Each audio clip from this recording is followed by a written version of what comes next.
जय माता दी। जय माँ कामाख्या। देव राधा ट्रस्ट सत्यवाणी चैनल।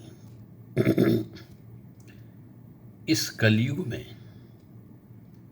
यदि मनुष्य सुखी रहना चाहता हो तो उस परिवार को रोजाना हवन करना चाहिए ही चाहिए। यदि मनुष्य महीने में 2 बार भी हवन करेगा तो भी सुखी रह सकता है। 6 महीने में 1 बार हवन करेगा तो भी सुखी रह सकता है। परंतु अच्छे से सुखी रहना हो तो मनुष्य को रोजाना हवन करना चाहिए, क्योंकि यह मृत्यु लोक है और आगे आने वाले समय में प्रेतों की संख्या बढ़ने वाली है। अकाल मौत होने वाली ज्यादा है और जितनी ज्यादा अकाल मौत होगी उतने प्रेतों की वृद्धि हो जाएगी, और जितने प्रेतों की वृद्धि होगी वो कहीं न कहीं घरों में जाकर के उत्पात मचाएंगे, और घरों में जाकर के उत्पात मचाएंगे मतलब घर टूट जाएंगे, अकाल मौत होना और बढ़ जाएगी। तो जिन घरों में हवन होता रहता है या आगे होता रहेगा, उन घरों में कष्ट की उत्पत्ति नहीं होगी या कम कष्ट मिलेगा। परंतु जिन घरों में आज के जमाने में हवन नहीं होता है, हम सुनते हैं कि 1 साल से हो गया, 2 साल हो गया, 4 साल हो गया, 5 साल हो गया, जब से नया मकान लिया है हमने हवन ही नहीं कराया है। किसी का बर्थडे पार्टी में लाखों रुपए खर्च कर रहे हैं, मैरिज एनिवर्सरी पर लाखों रुपए खर्च कर देते हैं, परंतु ईश्वर के नाम पे हवन नहीं होता है। तो जिन घरों में हवन होता रहेगा वही घर आगे आने वाले समय में सुखी रहेंगे और बचे रहेंगे। अन्यथा जिन घरों में हवन नहीं हो रहा है उन घरों में आगे आने वाले समय में अकाल मौत होगी और प्रेतों का साया उनके बच्चों के ऊपर और उनके ऊपर भी हो सकता है और होगा।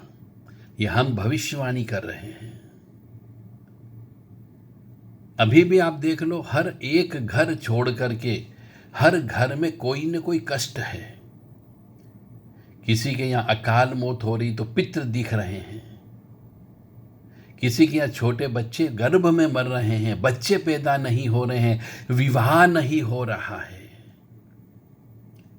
पढ़ लिख गए हैं, सर्विस कर रहे हैं, परंतु विवाह नहीं हो रहा है। ये विवाह नहीं होना पितृदोष का कारण होता है।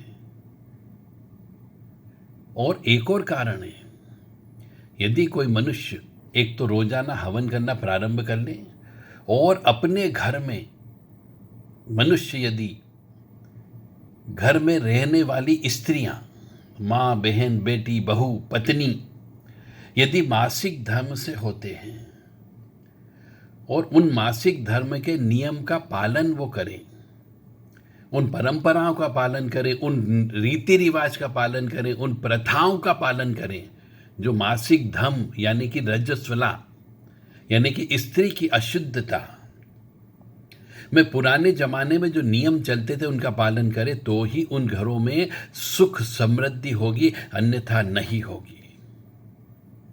तो आगे आने वाले समय में इन 2 कारणों की वजह से बहुत से घरों में आत्महत्याएं होगी, क्योंकि प्रेत घरों में घुसेंगे, अकाल मौत होगी। और भी हमने बहुत सारी परंपराओं को तोड़ दिया, इसलिए भी प्रेत घरों में घुसेंगे, क्योंकि स्त्रियों ने मांग भरना बंद कर दी, स्त्रियों ने बाल को बांधना बंद कर दिया और स्त्रियों ने मासिक धर्म के नियमों का पालन करना बंद कर दिया। घर के अंदर हवन होना बंद हो गया। इस वजह से भी प्रेत घरों में घुसेंगे और पति पत्नी के बीच में झगड़ा करा करके उस घर को बर्बाद करेंगे। मत मानो और कष्ट भुगतने के लिए तैयार रहना। फिर चक्कर लगाना तांत्रिक लोगों के, फिर चक्कर लगाना ज्योतिषियों के, फिर चक्कर लगाना गुनिया लोगों के, भोपा लोगों के, ओझा लोगों के, पंडा पुजारी लोगों के, और पैसे की बर्बादी करते रहना। तो सुधर जाओ, अभी भी समय है। आज बहुत ही कठोर दिल करके हमने आपको ये बात कही है। मान लोगे तो निश्चित तौर से आपके जीवन में सुख, समृद्धि, शांति आएगी, और नहीं मानोगे तो आगे आने वाला समय आपके लिए भयंकर कठिन होगा। माँ भगवती जगत जननी आप सबको सद्बुद्धि प्रदान करे। जय माता दी, जय माँ कामाख्या।